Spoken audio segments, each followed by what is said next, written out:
এই মুহূর্তে বাংলা টেলিভিশনের সবচেয়ে বড় ব্রেকিং নিউজ বন্ধ হয়ে যাচ্ছে। স্টার জলসার সবচেয়ে জনপ্রিয় ধারাবাহিক অনুরাগের ছোঁয়া হঠাৎ করে ধারাবাহিকটি বন্ধ হওয়ার কথা শুনে অবাক হয়ে গিয়েছে ধারাবাহিকের কলাকৌশলী সহ ধারাবাহিকের ক্যানেরা। অনুরাগের ছোঁয়া বন্ধ হওয়া নিয়ে ধারাবাহিকের প্রধান নায়ক রাহুল মজুমদার জানান, শুটিং করতে এসে জানতে পারেন বন্ধ হচ্ছে অনুরাগের ছোঁয়া। এই ঘটনায় প্রচণ্ড ক্ষুব্ধ তিনি। ভাবতে পারেননি ১০ বছর অভিনয় জীবন কাটানোর পর এরকম অনভিপ্রবপ্রাত ঘটনার সম্মুখীন হতে হবে। আনন্দবাজার খমের কাছে খুব উগরে দিয়েছেন রাহুল। কথা প্রসঙ্গে সাপ বলেছেন, আমায় বলা হয়েছিল ধারাবাহিকটি এখনও অনেক দিন চলবে। অনেক ভালো কাজ ছেড়ে দিয়ে তাই রাজি হয়েছিলাম।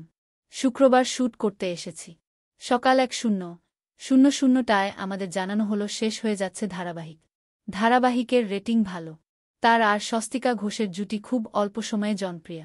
সাম্প্রতিক টেলিসম্মান পুরস্কার অনুষ্ঠানেও সম্মানিত তারা। তারপরেও সঠিক কারণ ছাড়াই বন্ধ হয়ে যাচ্ছে অনুরাগের ছোঁয়া। নভেম্বরের শেষে ধারাবাহিকের শেষ শুটিং হবে। শেষ সম্প্রচার সম্ভবত ডিসেম্বরের ৪ তারিখ। অনুরাগের বন্ধ হয়ে যাওয়ায় আপনারা কতটা মিস করবেন কমেন্টে জানাবেন।